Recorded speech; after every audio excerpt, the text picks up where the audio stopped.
नमस्कार साथियों। तो आज है 3 जून 2026।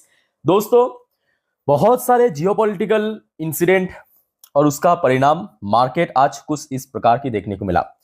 जैसे कि आपको मैं कल रात की 10:30 की वीडियो या 12 बजे की वीडियो में रिपीटेडली कहा था कि आप लोग थोड़ा सा मेंटली प्रिपेयर हो जाइए, क्योंकि देखिए, जियोपॉलिटिकल टेंशन अगर बढ़ेगा तो मार्केट उस हिसाब से रिएक्ट करेगा, अगर जियोपॉलिटिकल टेंशन घटेगा तो मार्केट उस हिसाब से रिएक्ट करेगा। आज वैसा ही हुआ। निफ्टी 50 पूरा फर्स्ट हाफ एकदम नेगेटिव में था।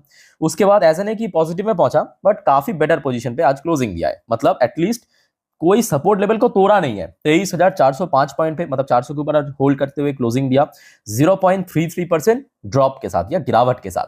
और मैं कहूंगा आज सारे थैंक्स बैंक निफ्टी को मिलना चाहिए, क्योंकि बैंक निफ्टी अगर ना होता, ऑनेस्टली कह रहा हूं, अगर बैंक निफ्टी ना होता तो दोस्तों आज बहुत बहुत ही आसानी से, मतलब यहाँ पे आप देख सकते हो कि आज ओपनिंग के बाद, क्योंकि ओपनिंग आज हुआ था थोड़ा नीचे, लास्ट डे क्लोजिंग के हिसाब से थोड़ा नीचे 23,415 पॉइंट पे, फिर आज इंटरडे लो का पे टच किया 23,151 पॉइंट पे।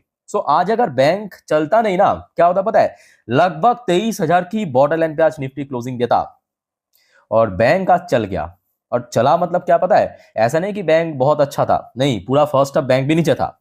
बैंक निफ्टी आज इंटरडे लो टच किया 53,000 पे। जस्ट आप नंबर को नोट कीजिए, कहां पे, 53,000 पे। ठीक है, 53,000 के आसपास आज इंटरडे लो टच किया। उसके बाद जब स्पाइक किया है, उसके पीछे भी कारण है, सीधा पहुंच गया 54,299 पॉइंट पे, यानी अप्रोक्सीमेटली 1200 पॉइंट की जंप, 1200 पॉइंट यानी मोर देन 2% के आसपास रिकवर किया।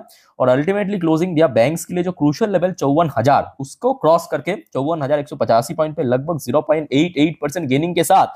और दोस्तों आज आईटी तो फुल मूड में था। आईटी की खास करके बड़े कंपनी टीसीएस, इंफोसिस, विप्रो, एचसीएल टेक्नोलॉजी पिट गया, बुरी तरह पिट गया। कितना परसेंट गिरा है पता है, 5.57%। बेसिकली लास्ट 2 दिन से जो आईटी सेक्टर रिकवर कर रहा था, एक दिन पे टोटल गायब हो चुका है। आपने देखा होगा कि आज तो बुधवार है, लास्ट डे मंगलवार के दिन आईटी इंडेक्स अप्रोक्सीमेटली 4% के आसपास मूव किया था। मंडे के दिन अप्रोक्सीमेटली वही 1-1.5% के आसपास मूव किया। तो 2 दिन की जो गेन था शेयर्स में, वो आज एक दिन पे टोटल खत्म हो चुका है। ठीक है, तो इसके पीछे भी कारण है, आगे हम चर्चा करेंगे इस बारे में भी। और आज बैंक के अलावा ऑनेस्टली कह रहा हूं, बाकी सेक्टर या बाकी इंडेक्स में कोई बहुत बड़ा में चेंजेस देखने को नहीं मिला, वही लगभग नेगेटिव में क्लोजिंग दिया। निफ्टी नेक्स्ट 50 की बात करें, मिड कैप 100 की बात करें, आप देखते हैं थोड़ा रिकवर किया है, सेकेंड हाफ में थोड़ा रिकवर किया है, बट पॉजिटिव में तो नहीं पहुंचा। Nifty 500, Nifty 100, Nifty mid cap 50 mostly आप देखिए आधा आधा परसेंट नीचे। रियलिटी सेक्टर, इंफ्रास्ट्रक्चर, आपके एनर्जी सेक्टर फ्लैट क्लोजिंग दिया, FMC sector, MNC sector, pharmaceutical sector आज फिर भी कुछ हद तक पॉजिटिव में आके क्लोजिंग दिया। पीएससी सेक्टर, पीएसयू बैंक बहुत अच्छी मूड में, पीएसयू बैंक आज फिर भी अच्छा था। पीएसयू बैंक में अच्छा रैली हुआ, बट पीएससी सेक्टर उतना बढ़िया नहीं था। Auto sector kind of flat closing, metal sector में भी थोड़ा वीकनेस था। मोस्ट ऑफ द सेक्टर आज कहीं ना कहीं दोस्तों नेगेटिव में क्लोजिंग दिया। बट हाँ, ये फैक्ट है कि जब आज मार्केट शुरुआती दौर में, मतलब फर्स्ट हाफ लगभग 12 बजे के आसपास जितना नीचे पहुंच गया था, और आपके पोर्टफोलियो की पोजीशन भी आई थिंक उस टाइम में बहुत खराब स्टेज में पहुंच गया, तो उसके बाद काफी इंप्रूवमेंट हुआ है। बट प्रॉब्लम यह है कि इस रफ्तार से अगर थोड़ा थोड़ा करके पोर्टफोलियो भी ड्रॉप होता है ना, आप देखेंगे अल्टीमेटली 10-12 दिन बाद आपकी पोर्टफोलियो बहुत बहुत ज्यादा एक वैल्यूएशन लूज कर चुके हैं। क्योंकि ऐसा नहीं हो रहा है कि पोर्टफोलियो में एक एक दिन में 2%, 3% गिर रहा है, हो ऐसा रहा है कि आधा परसेंट गिर रहा है, किसी दिन 1% गिर रहा है। तो ऐसे आधा परसेंट 1% करते करते अगर कंटिन्यू हो गया, जैसे कि लास्ट डे भी हमने देखा था सेम चीज, तो लॉन्ग टर्म में, मतलब लॉन्ग टर्म में तो वही 10-15 दिन लगातार अगर हुआ तो बहुत वैल्यूएशन लूज हो जाएगा। अच्छा, ये कुछ इंपॉर्टेंट अपडेट्स मैं आपको दे देता हूं। जैसे कि सबसे पहली बात, कल रात में US market life time high पे पहुंचा, लगभग उस लेवल पे क्लोजिंग थी। इस बार में ऑलरेडी आपको मैं एक्सप्लेनेशन दे चुका हूं कि देखिए, ट्रम्प पागल है, मूर्ख नहीं है। उनको पता है कि ये वॉर जितना आगे हम एक्सटेंड करते जाएंगे, डॉलर इंडेक्स और स्ट्रांग होगा, दुनिया भर की क्या होगा, निवेश आ जाएगा यूएस में, वही चल रहा है, अब देखिए। अच्छा, ये भी एक बहुत बड़ी मैं कहूंगा कारण है कि सुबह से डॉ जोन्स की फ्यूचर भी नेगेटिव में चल रहा था, 0.28% नेगेटिव में फिलहाल। अच्छा, नैस्डैक कंपोजिट की फ्यूचर सुबह थोड़ा ऊपर नीच था, बट अभी थोड़ा पॉजिटिव में चल रहा है, 0.15% ऊपर। अच्छा, बाकी एशियाटिक मार्केट में क्या हाल है, आइए थोड़ा सा देख लेते हैं। जैसे कि जापानीज मार्केट की बात करें, जापानीज मार्केट में टीपीएक्स, निक्काई, निक्काई 500 मोस्टली इंडेक्स आज पॉजिटिव में क्लोजिंग दिया। ठीक है, चाइनीज मार्केट भी आज मोस्टली इंडेक्स पॉजिटिव में क्लोजिंग दिया, हो सकता है बहुत ज्यादा नहीं, बट एटलीस्ट गिरावट तो नहीं हुआ। हांगकांग की मार्केट भी आज ओपन था और हांगकांग की मार्केट में आज दोस्तों करेक्शन हुआ, काफी डीप करेक्शन हुआ हांगकांग की मार्केट में, मोस्टली इंडेक्स 1% 1.5% नीचे। अच्छा, साउथ कोरियन मार्केट शायद आज बंद था, साउथ कोरियन मार्केट आज बंद था। इंडियन मार्केट तो आपके सामने ही है, ताइवानिश मार्केट आज ओपन था, बहुत अच्छी मूड में था। ऑस्ट्रेलियन मार्केट भी आज अच्छी मूड में था। ये खचरा आज इंडियन मार्केट की तरफ गिरा है। न्यूजीलैंड की मार्केट भी आज थोड़ा बहुत वीक था, मलेशियन मार्केट भी वीक था, इंडोनेशियन मार्केट बहुत पिटा है भाई। इंडोनेशियन मार्केट इतना क्यों पिटा, 4% की अधिक गिरा है। अच्छा, सिंगापुर मार्केट आज पॉजिटिव में था, थाई मार्केट आज क्लोज था कुछ कारणवश, ठीक है। तो मोस्ट ऑफ दी जो टॉप इकोनॉमी है जैसे कि चाइनीज मार्केट, जापानीज मार्केट, ये सब पॉजिटिव में था भारत के अलावा। ओके, सो ये आज एशियन मार्केट की हाल था। अच्छा, अब देखिए ऑयल प्राइस, ऑयल प्राइस आज के डेट में एक बहुत बड़ी फैक्टर, और बात यह है कि कल रात में भी हमने देखा था ऑयल प्राइस स्पाइक कर गया था, रात की 12 बजे की वीडियो, आई होप कि आपको याद है। सो अभी आप पोजीशन देखेंगे, एकदम रियल टाइम डेटा मैं आपको दिखा रहा हूँ। ऑयल ब्रेन क्रूड की प्राइस ऑलमोस्ट $100 पर बैरल के नजदीक पहुंच चुका है। यकीन कीजिए, ऑयल प्राइस बढ़ जाना भारत जैसे इकोनॉमी, भारत जैसे देश के लिए बहुत ज्यादा घातक साबित हो सकता है आगे भी, क्योंकि भारत अपने जरूरत के 90% तेल जो है वो बाहर से इंपोर्ट करते हैं। ऐसे में अगर ऑयल प्राइस महंगा होगा तो महंगा तेल खरीदना पड़ेगा, ठीक, और महंगाई वो तो देख ही रहा है भारत की तरफ। अच्छा, बाकी बात करें ऑयल के साथ गोल्ड का क्या संबंध है, अपोजिट संबंध है ना। तो गोल्ड प्राइस में ऑब्वियसली बात है ड्रॉप होगा, सिल्वर ये भी ड्रॉप होगा क्योंकि इसका भी अपोजिट रिलेशन है। देखिए सिल्वर अभी नीचे आ चुका है, और साथ ही साथ इंडियन करेंसी की वैल्यूएशन में भी थोड़ा सा ड्रॉप हुआ है।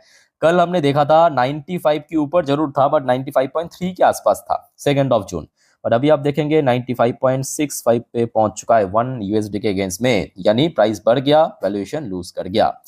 सो दोस्तों ये कुछ इंडेक्स मापिक मैं आपको समझा दिया। अब चलिए कुछ जियोपॉलिटिकल अपडेट, टैरिफ के ऊपर कुछ अपडेट है उसके ऊपर लेके आ जाता है दोस्तों। फिर से टैरिफ, टैरिफ बहुत दिनों से हम लोग चर्चा नहीं किए थे, क्योंकि मेरा चाचा डोनाल्ड ट्रम्प भी थोड़ा सा टैरिफ को लेकर चुपचाप था।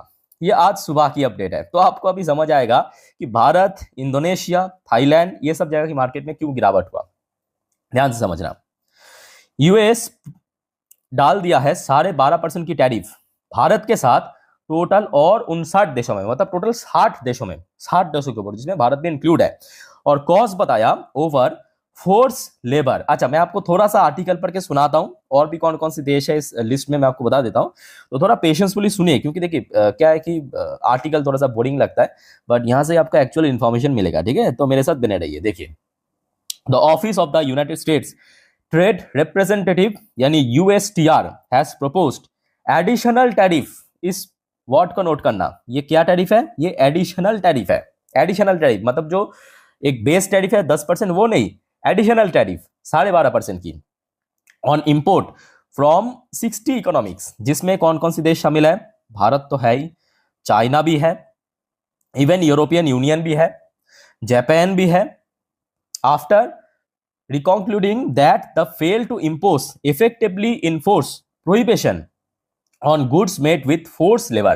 दोस्तों एकदम सरल भाषा में अगर हम समझे तो बात यह है, ट्रम्प चाहते हैं या यूएस चाहते हैं कि जो भारत, चाइना, जापान, इंडोनेशिया, ये सब देशों से, या यूरोपियन जो लोग हैं यूएस में जाते बसते हैं, वहां पे काम धंधा करते हैं, ठीक है। इसमें क्या हो रहा है कि यूएस की जो लेबर्स है या यूएस की जो लोग हैं उनको रोजगार नहीं मिल पा रहा है, ठीक है। तो जिस वजह से यहाँ पे एक्स्ट्रा करके 12.5% टैरिफ डाल दिया फोर्स लेबर की वजह से, तो इसका भी कहीं ना कहीं आज एक इम्पैक्ट शुरुआती दौर में देखने को मिला। अब देखिए मार्केट, मैं कहूंगा टैरिफ को लेकर काफी यूज्ड टू हो चुका है, तो जिस वजह से इसका कोई बहुत बड़ा परिणाम देखने को नहीं मिला, मार्केट इवन रिकवर कर गया। तो ये दोस्तों यहाँ तक क्लियर हो चुका है टैरिफ के ऊपर, ये एक अपडेट आया था। अब आ जाइए नेक्स्ट अपडेट पे। बात यह है कि आज सुबह की खबर, यूएस ने फिर से स्ट्राइक कर दिया है ईरान पे, और ईरान ने फिर से काउंटर स्ट्राइक किया है। Iranian drone hit Kuwait airport, many injured, commercial flight suspended. अच्छा, यहां पे बात यह है, सुबह यूएस जो नेवी की तरफ से, मतलब जो ब्लॉकेड है वहां से ईरान के ऊपर तो हमला किया, स्ट्राइक किया।